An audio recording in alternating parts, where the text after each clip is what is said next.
Le troisième épisode de Ça, Bienvenue à Derry démarre sur les chapeaux de roue, mais quelques éléments font baisser la qualité de l'épisode. Allons. C'est l'heure de l'histoire, mon poulet au miel. On ouvre les petits volets. Cœur vaillant, œil sur la balle, on ne peut pas perdre. Un flashback nous transporte en 1908, 2 cycles de Gripsou plus tôt, où l'on suit un petit garçon terrifié au milieu des horreurs d'un spectacle de phénomènes de cirque. Peu après, il est traqué par l'un de ces phénomènes, un vieil homme maigre et décharné, qui le poursuit à travers les bois. C'est un court-métrage d'horreur parfait, à l'instar de l'ouverture du premier épisode, et sans doute l'une des séquences les plus effrayantes de la série jusqu'à présent. Les quelques effets spéciaux numériques ne sont pas trop gênants, car l'équipe des effets visuels a simplement utilisé des images de synthèse pour compléter un acteur réel. Ils n'ont pas créé un monstre en images de synthèse de toutes pièces. La scène pourrait également mettre en place la relation des autochtones avec ça que j'évoque en fin de vidéo. Cette scène d'ouverture ne se contente pas d'évoquer les attaques de Gripsou du passé, elle approfondit considérablement le récit en cours en 1962. Retrouver les enfants de cette scène d'ouverture 54 ans plus tard permet de mieux comprendre pourquoi le général Shaw est si déterminé à trouver et à utiliser comme arme le monstre qui hante Derry. Elle humanise également le bureaucrate militaire bourru interprété par James Remar, en nous dévoilant des fragments de son enfance et l'une des relations les plus importantes de sa vie. Cet épisode marque le premier véritable faux pas du côté des enfants, qui était sans conteste le point fort des 2 premiers épisodes, revenant immédiatement sur l'un des développements les plus troublants de la semaine précédente. Le retour de Lily à Juniper Hill après sa rencontre avec Gripsou dans l'épicerie. Alors que l'épisode 2 s'attarde longuement à souligner sa terreur d'être renvoyé sur place, l'épisode 3 commence par sa sortie de l'hôpital. Et à partir de là, on ne s'attarde presque pas sur l'effet que ce retour a eu sur elle. Lily est de loin le personnage le plus abouti parmi les jeunes. Il est donc vraiment décevant de voir un développement aussi important relégué au second plan par l'intrigue principale. Celle-ci réunit Lily, Ronnie, Will et Rich pour innocenter Hank Rogan, des meurtres qui ont clôturé le premier épisode. Depuis ce coup de théâtre brutal qui a éliminé 3 enfants du club des ratés, les 2 épisodes suivants ont atténué l'impact de ce massacre en remplaçant simplement les 2 autres membres du club des ratés. Lily et Ronnie ont en effet recruté 2 autres enfants pour les aider à explorer les bas-fonds monstrueux de Derry, annulant ainsi le sort initial. De ce fait, lorsque Lily emmène cette nouvelle bande dans leur repère au sommet du château d'eau de Derry pour discuter de l'origine de leur tourment, on a une forte impression de déjà-vu. Et après 3 épisodes, ce n'est pas bon signe. Sur la base aérienne, Shaw est davantage au centre de l'attention cette semaine, confronté aux délicates relations politiques avec la population autochtone locale lors des fouilles autour de sites funéraires sacrés à la recherche de signes de Gripsou. Alors que la crise des missiles de Cuba se profile, l'intérêt de Shaw pour cette mission semblait jusqu'ici entièrement axé sur la sécurité nationale. La révélation de ses liens personnels bien plus profonds avec Derry est donc la bienvenue. Remar interprète Shaw avec une douceur inattendue pour un militaire à la Stephen King, ce qui rend ses décisions plus agressives, comme ordonner l'attaque contre Leroy pour prouver sa valeur ou poursuivre les fouilles malgré les protestations de son amie Rose. En tant que gérante du magasin de pressurgage Second Hand Rose, à Derry, Rose est restée jusqu'ici en retrait, mais son rôle de confidente auprès de sa communauté et de Shaw révèle clairement son utilité. Le flashback de 1908, qui ouvre l'épisode et nous plonge dans l'enfance de Shaw et Rose, renforce une idée sous-jacente. Les cycles de terreur de Gripsou sont régulièrement combattus par un groupe d'enfants courageux de Derry. La série s'est révélée particulièrement intéressante sur le plan thématique en explorant les différences générationnelles dans la manière dont enfants et adultes ont affronté Gripsou et le mal au fil des ans. Enfin, l'épisode 3 a au moins le mérite de donner plus de profondeur aux personnages de Shaw et Rose.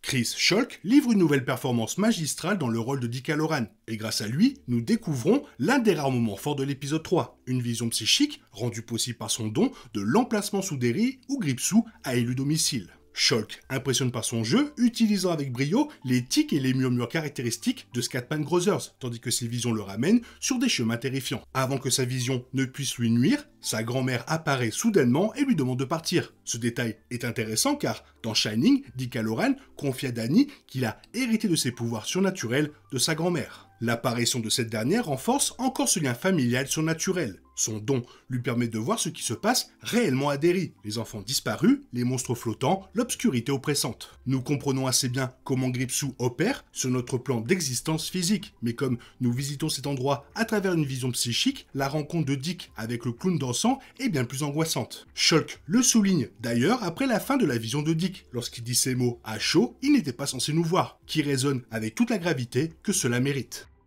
Cela dit, les Hanlon se retrouvent un peu en retrait cette semaine. On en apprend un peu plus sur le désir de Charlotte de s'impliquer davantage dans la lutte pour les droits civiques et sur les réserves de Leroy à ce sujet. Will, quant à lui, renforce ses liens avec Rich, Lily et Ronnie. Mais l'épisode 3 se concentre surtout sur le développement du mystère entourant la présence de Gripsou à Derry, reléguant ainsi au second plan pour l'instant, le rôle des Hanlon dans cette intrigue. Néanmoins, le dîner chez les Hanlon est une scène touchante qui illustre parfaitement ce que cette série réussit là où les films échouent. Prendre le temps de se concentrer sur les personnages plutôt que sur l'horreur pure. Les moments d'épouvante de cette semaine sont vraiment en demi-teinte, et on a l'impression que les effets spéciaux seront d'une qualité aléatoire d'un épisode à l'autre. Le bébé monstre du premier épisode, non merci. Le père mort de Lily avec les cornichons la semaine dernière, brillant, salé, magnifique. La poursuite dans les bois était à la hauteur, mais cela aurait pu être mieux exécuté la nuit. Toutefois, on ressent une certaine angoisse lorsque le jeune Shaw traverse nerveusement l'endroit des phénomènes du cirque, et lors de la rencontre entre Dick Hallorann et Gripsou. Mais le résultat dans cet épisode 3 est globalement moins bon que le second épisode. L'épisode 3 s'effondre lors de son finale au cimetière, lorsque les enfants tentent d'invoquer Gripsou pour le photographier dans l'espoir d'innocenter Hank. Mais au lieu de faire monter la tension et de créer un véritable moment fort, c'est le chaos total peu après le début du rituel, et le mélange décousu de surprises grotesques qui s'ensuit brise toute atmosphère angoissante. C'est là que les effets visuels de l'épisode sont les plus ratés. Les enfants traversent la cimetière en zoom arrière infini et le sol s'ouvre sous leurs pieds. Qu'il s'agisse du design sans inspiration de leur ami fantôme ou des plans manifestement incrustés des enfants filant à toute allure sur leur vélo, rien ne fonctionne dans cette séquence et, malgré son chaos et son ampleur, c'est une fin totalement décevante. La scène aurait pu être beaucoup plus réussi si les enfants avaient été des zombies et couraient à toute vitesse derrière les vélos. Toutefois, le plan des enfants semble avoir fonctionné et les enfants obtiennent quelques photos de leur agresseur surnaturel que les adultes de Derry prendront sans doute pour une blague de mauvais goût. Hormis la première scène dans les bois, Dick Hallorann avec Gripsou et quelques éléments intéressants sur le passé du général Shaw, l'horreur et le suspense font cruellement défaut dans le troisième épisode, qui manque cruellement d'intensité. Nous sommes déjà presque à la moitié de cette série préquelle qui promet de se concentrer sur une période différente chaque saison. La série ne peut donc pas se permettre d'autres erreurs de ce genre si elle veut être prise au sérieux comme un chapitre légitime de l'univers de Stephen King. Dans la scène d'ouverture, le jeune général Shaw est poursuivi dans les bois par l'une des formes les plus terrifiantes de Gripsou. Le monstre manque de le rattraper avant que son ami ne vienne à son secours. Shaw profite de cette occasion pour se sauver et continuer sa course jusqu'à la lisière de la forêt. Étonnamment, la créature ne les suit pas. Cela pourrait indiquer que les autochtones de Derry ont trouvé un moyen de contenir Gripsou dans les bois. Dans la chronologie actuelle à Derry, le principal objectif du général Shaw est de trouver un moyen de contrôler Gripsou et d'utiliser ses pouvoirs pour obtenir un avantage stratégique dans la course nucléaire contre les autres nations. Si les autochtones sont parvenus à contenir Gripsou dans les bois, ils détiennent peut-être les réponses que recherche le général Shaw. Hallorann manque de sauter de l'avion avant que Hanlon ne le sauve et ne le sorte de sa vision. Plus tard, lorsque le général Shaw l'interroge sur sa première rencontre avec le monstre qu'il traque, Hallorann l'avertit que celui-ci n'aurait pas dû les voir. Il comprend alors que le monstre qu'il a croisé est bien plus puissant et maléfique qu'il ne l'imaginait. Maintenant qu'il est au courant de leur existence et de leur motivation, il tentera probablement d'exploiter cette information à son avantage et de s'en servir comme l'une des armes pour finalement se déchaîner sur Derry. Bien que profondément perturbé par sa rencontre, Hallorann profite de son succès dans la mission pour formuler une requête au général Shaw. Il lui demande s'il peut l'aider à trouver un endroit sûr et isolé où lui et ses hommes pourraient se détendre. Cela semble faire référence au Black Spot du roman de Stephen King, qui devient un club social pour les soldats afro-américains dans la périphérie de Derry.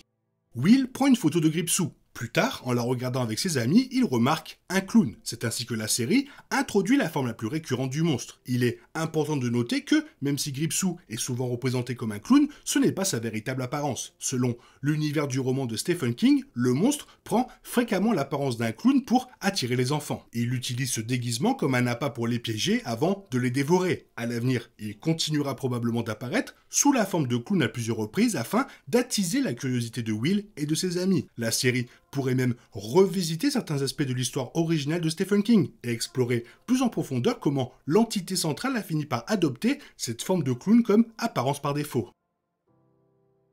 Malgré quelques points que je n'ai pas aimés, l'épisode est quand même assez bon. J'espère que l'épisode 4, celui-là qui sera le milieu de la saison, sera encore meilleur. Toi, qu'est-ce que tu en penses? Qu'est-ce que tu as pensé de l'épisode? Fais-le moi savoir dans la zone commentaire. Sinon, comme d'habitude, bisous bisous, bye bye. Il est impossible de compter sur les autres de nos jours. On est obligé de tout faire soi-même. Je me trompe? Rien de grave. J'avais tout prévu. Où va le monde? Je vous le demande.